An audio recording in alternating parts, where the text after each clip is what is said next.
Hiya 7. I hope that you are all well and enjoying the work that's on offer. In RS last week, we started to look at Jesus and the miracles that he performed. And we started with the miracle of the paralyzed man, which essentially focused around faith.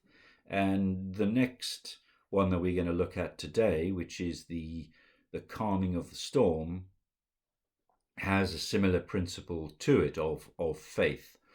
So we're going to have a look at the story. It is in, as always, in this book. And unlike last week, the story is actually there, the extract from the Bible. We're in the New Testament, and we're still in the book of Mark, and we're in chapter 4, and it's verses 35 to 41. We'll read it to you on this clip, but do have another read of it yourself. That day, when evening came, he said to his disciples, "Let us go over to the other side." Jesus is saying this next to a large lake. Leaving the crowd behind, they took him along just as he was in the boat. There were also other boats with him. A furious squall came up, a big storm, and the waves broke over the boat so that it was nearly swamped. Jesus was in the stern, sleeping on a cushion. The disciples woke him and said to him, "Teacher, don't you care if we drown?" He got up, rebuked the wind, told the wind off and told it to be quiet, and said to the waves, "Quiet, be still."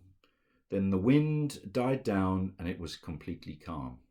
He said to his disciples, "Why are you so afraid? Do you still have no faith?" They were terrified and asked each other, "Who is this? Even the wind and the waves obey him."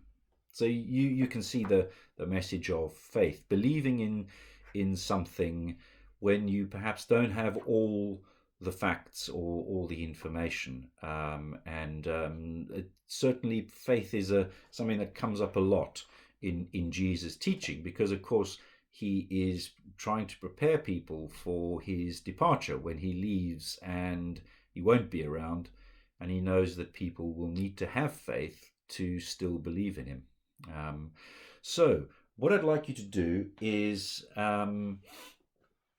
imagine that you are a reporter for the Gazette, one of the newspapers at the time, and I'd like you to interview one of the disciples who was in the boat.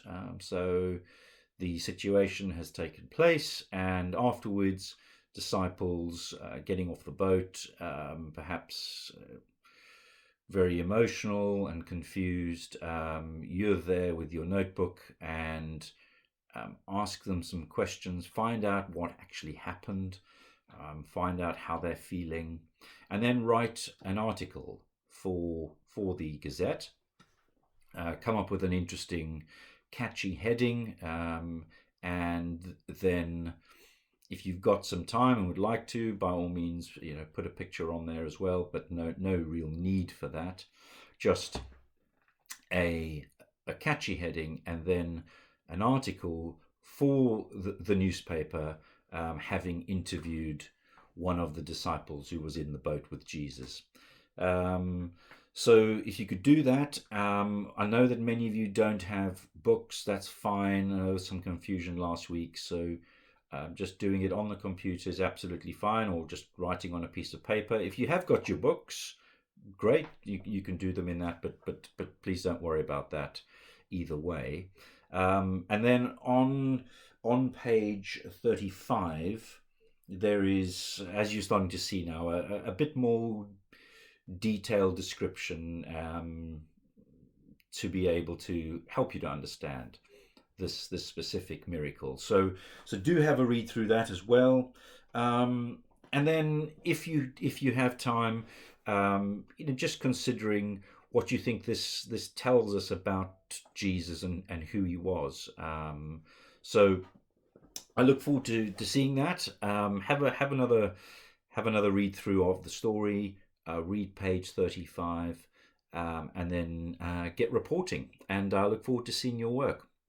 Bye, Year 7.